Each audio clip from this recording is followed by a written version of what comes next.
कहानी के शुरू होते ही हम दो आदमियों को एक स्पेशल टॉम के पास देखते हैं जिसके अंदर बहुत सारी दौलत थी। टॉम को खोलते ही ये दोनों खुशी से पागल हो चुके थे। जल्दी जल्दी ये लोग सोना चुराने में मसरूफ हो जाते हैं, ये जाने बगैर कि टॉम के अंदर जो कोई भी दफन था वो जिंदा हो चुका था। ये एक शैतानी लड़की थी जिसके दो ड्रैकुला जैसे दांत और मुंह पे बाल थे। अचानक ही वो इन दोनों पर हमला कर चुकी थी और इस वक्त पर इस औरत से इन दोनों आदमियों को बचाने आता है एक अर्थ मास्टर। अर्थ मास्टर्स की पूरी फैमिली जादुई टॉम बनाने और लोगों के लिए टॉम ढूंढने का काम हजारों सालों से करती आ रही थी। इनके पास कुछ स्पेशल जादुई मंत्र होते हैं जिसकी मदद से ये पुराने से पुराने टॉम को खोल सकते थे। और अगर किसी जादुई ताकत की वजह से टॉम के अंदर कोई जिंदा हो जाता तो उसको भी यही लोग अपने जादू से हैंडल करते थे। जिस तरह अभी ये अर्थ मास्टर कर रहा था, वो अपने मैजिकल स्पेल्स यानी जादुई मंत्रों का इस्तेमाल करते हुए पहले इस शैतानी औरत से लड़ता है और फिर उसे चकमा देते हुए अचानक ही लाल कपड़ों के अंदर बांध देता है।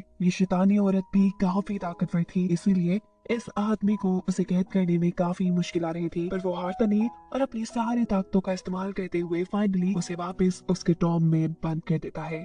यही से सीन्स अब प्रेजेंट में शिफ्ट होते हैं और हमें पता चलता है कि ये सब जो आपने देखा वो हू नाम का लड़का एक कहानी सुना रहा था और ये कहानी जो उन्होंने सुनाई थी वो हजारों साल पुरानी थी। आज के जमाने में ना तो कोई टॉम बनवाता था और ना ही कोई टॉम ढूंढने का काम करवाता था, और क्योंकि हू का भतीजा फैंग एक अर्थ मास्टर था और हू भी उसी के साथ काम करता था, इसीलिए इन दोनों का बिजनेस तो जैसे ठप हो गया था। अपने बिजनेस को बढ़ाने के लिए वो यहाँ लोगों से झूठ बोल देता है कि फैन अपने जादुई मंत्रों के जरिए लोगों की मुश्किलें भी हल कर सकता है। ये सुनते ही कुछ लोगों का ध्यान उनकी तरफ जाता है। इन लोगों ने कुछ ही दिन पहले एक स्पेशल टॉम ढूंढा था जो इन लोगों से खुल नहीं पाया और अब ये लोग किसी ऐसे ही आदमी की तलाश में थे जो उस टॉम को खोल पाता। जैंग के लोग सोचते हैं कि जरूर फैंग ये काम कर पाएगा, इसीलिए वो बड़ी ही चालाकी से पहले फैंग और हू को अपने गैंग में शामिल कर लेते हैं और फिर लेकर आते हैं उन्हें अपने ढूंढे हुए टॉम के पास। ये लोग अचानक ही फैंग की गर्दन पे तलवार रख के उसे धमकी देते हैं कि अगर तुमने ये टॉम ना खोला तो हम तुम्हें जान से मार देंगे। ना चाहते हुए भी फैंग को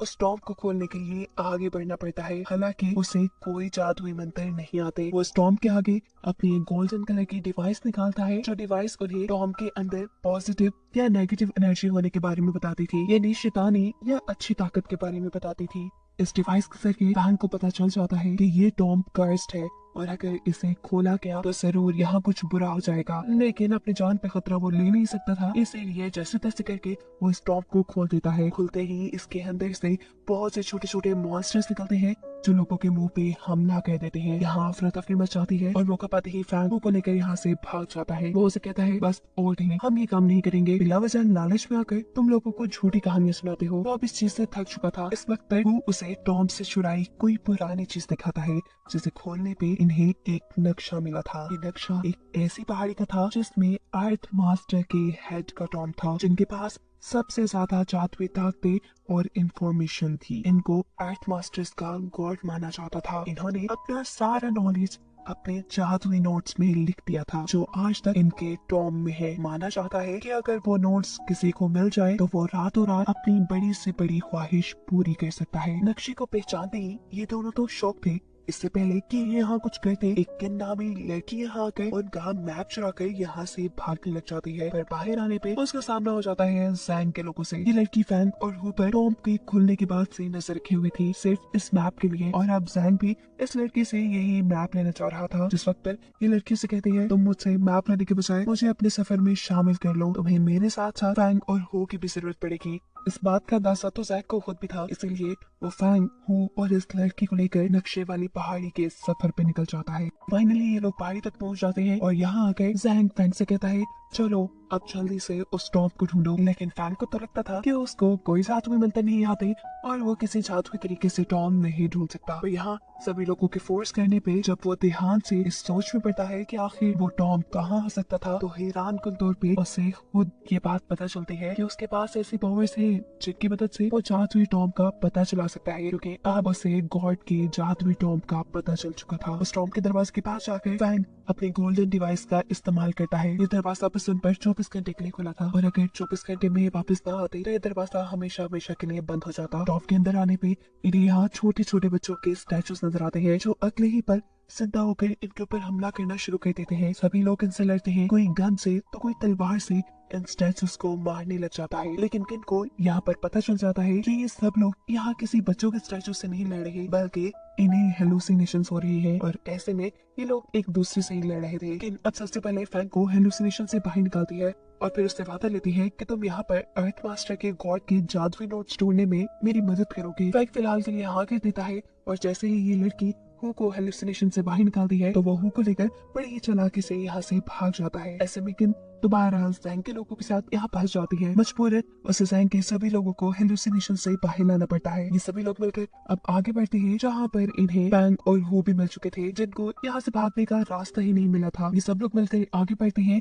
और एक ऐसी जगह पे पहुंचते हैं जहाँ एक पजल बनी हुई थी। पजल में 9 बड़े स्क्वेयर्स थे और हर बड़े स्क्वेयर के अंदर छोटे छोटे 12 स्क्वेयर्स बने थे। ये पजल पार करते ही ये लोग आगे बढ़ते हैं। यहाँ जैन के एक आदमी को कुछ ध्यान आता है और वो बिना कुछ सोचे समझे इन स्क्वेयर्स पे चलने लग जाता है। हैरान कुछ दूर पे उसके ऐसा करने से सामने एक दरवाजा खुल चुका था।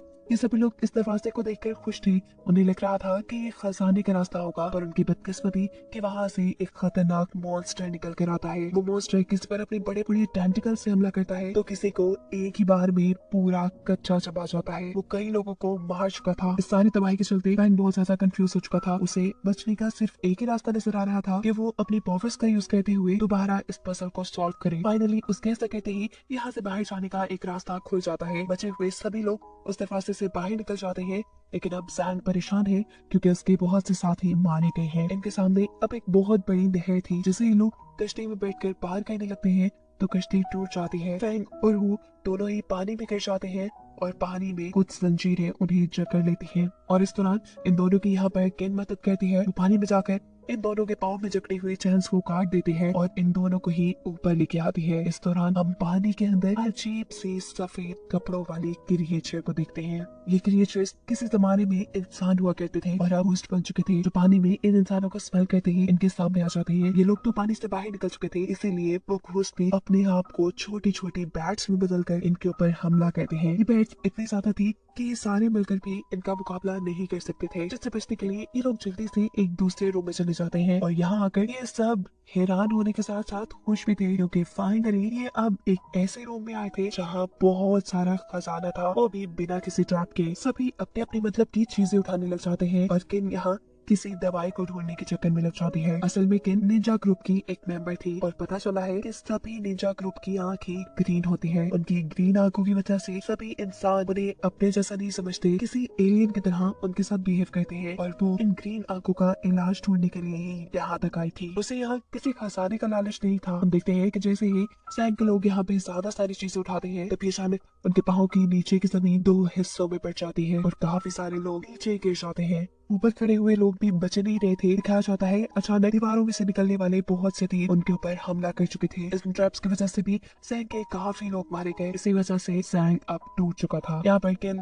हु और फैंग जल्दी से अपनी जान बचाने के लिए पहाड़ी से बाहर निकल आते हैं। यहाँ खड़े होकर फैंग इस पूरी जगह को देखता है और उसे महसूस होता है कि ये जगह बिल्कुल एक ड्रैगन की तरह बनी है। यानी इसका नाम सही माउंट ड्रैगन रखा गया था। वो बताता है कि पहले हम जहाँ गए थे वो उस ड्रैगन की बॉडी थी, अब जहाँ हम खड़े हैं वो ड्रैगन के टेंटिकल्स है और हमें उन जादुई नोट्स को ढूंढने के लिए ड्रैगन के सर तक पहुंचना होगा। इससे पहले कि अब ये लोग अकेले ही आगे बढ़ते, यहाँ पर जैंग अपने बच्चे कुछ लोगों के साथ आ जाता है। मजबूरन इन्हें जैंग के लोगों को लेकर आगे बढ़ना पड़ता है। फाइनली ये लोग ड्रैगन के हेड तक पहुंच जाते हैं जहाँ इन्हें अर्थ मास्टर के गॉड का टॉम भी मिल जाता है। उनके टॉम को खोलने के लिए यहाँ पे एक पजल थी। इस पजल में उन्हें अर्थ मास्टर के गॉड की बर्थडे एंटर करनी थी, लेकिन मसला ये था कि अर्थ गॉड के बारे में तो ज्यादा लोग जानते ही नहीं थे और उनकी बर्थडे का तो किसी को नहीं पता था। इस वक्त पर फैंग की पावर उसकी मदद करती हैं और उसे बताते हैं कि पिछले जिन जिन पजल्स को उसने सॉल्व किया वो सभी पजल्स मिलकर ये पजल सॉल्व करेंगी। यानी जैसे उनके सामने स्क्वायर वाली पजल आई थी जहाँ 9 बड़े स्क्वायर थे और हर 9 स्क्वायर के अंदर 12 छोटे स्क्वायर थे। यानी 9 तारीख और 12वां महीना उनकी डेट ऑफ बर्थ थी। फैंग अब इन लोगों को जैसे ही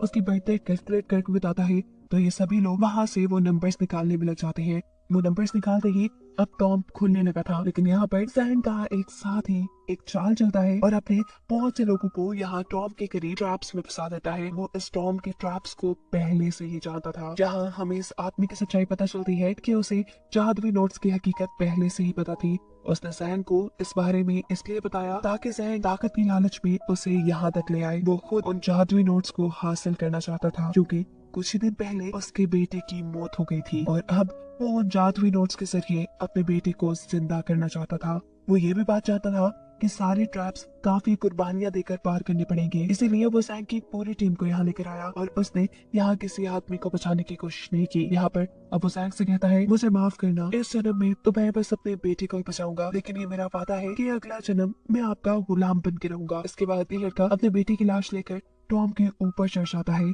और सबकी बलि देने के लिए तैयार हो जाता है। कुछ देर बाद उसे लगा कि उसका बेटा जिंदा हो गया है। वो जल्दी से पास जाकर टॉम के ऊपर से अपने बेटे को उठा लेता है। पता चला है कि उसका बेटा असल में जिंदा नहीं हुआ था, ये सब उसके हेलुसिनेशंस थे। टॉम के अंदर से बस एक बिच्छू निकलकर उसके बेटे के अंदर जा चुका था। जैसे ही ये आदमी अपने बेटे को गले लगाता है, वो बिच्छू इस आदमी को ही काट देता है और ऐसे इस टॉम को खोलने के लिए जो कुर्बानी चाहिए थी वो जैंग के लोगों की नहीं बल्कि इस आदमी की चली जाती है। यानी ये आदमी मर जाता है। उसके मरते ही, उसके कुर्बान होते ही पीछे टॉम खुल जाता है। इस टॉम के खुलते ही ये लोग देखते हैं कि उस टॉम के अंदर दो राशि थी, एक गॉड की तो दूसरा गॉड की वाइफ की। इससे पहले कि टॉम के अंदर से जादुई नोट्स निकालते अचानक यहाँ बाकी ट्रैप्स एक्टिवेट हो जाते हैं और इस मर्तबा ट्रैप्स में थे कुछ ज़ॉम्बीज, जो ज़ॉम्बीज इस टॉम की हिफाजत करते थे। ये सभी ज़ॉम्बीज अब सभी इंसानों के ऊपर हमला कर देते हैं। इस वक्त पर तो जैंग के बचे कुछ साथी भी मारे जाते हैं और वो अपने साथियों को बचाने के लिए इस मर्तबा अपनी जान की कुर्बानी दे देता है। वो यहाँ एक लीडर होने का सबूत देता है और अपने हाथ में पकड़े हुए बॉम्ब से अपने आप को ही उड़ा देता है, जिसके साथ उसके इर्द गिर्द सभी ज़ॉम्बीज भी मर जाते हैं। यहाँ के बैंग और हू अपनी जान बचाते हुए वहाँ से बाहर निकल आए थे। ये तीनों अब जान गए थे कि किसी भी जादुई नोट से ज्यादा जरूरी उनकी जान है और अब ये बात समझने के बाद वो अपनी जान को खतरे में नहीं डालना चाहते थे। फैंग ने किन को अपने कंधे पे उठाया हुआ था क्योंकि वो बहुत ज्यादा जख्मी थी। यहाँ पर वो उसे टॉम से चुराई हुई एक पुरानी चीज दिखाता है, जिसे उसके हाथ से पकड़कर फैंग पानी में गिरा देता है और गुस्से में उसे कहता है कि अब हम ऐसे किसी पंगे में नहीं पड़ेंगे। हम देखते हैं कि वो पुरानी चीज किसी और आदमी के हाथ लग जाती है। अब वो उसके साथ क्या करेगा, इसी मिस्ट्री के साथ ये कहानी यहाँ खत्म होती है।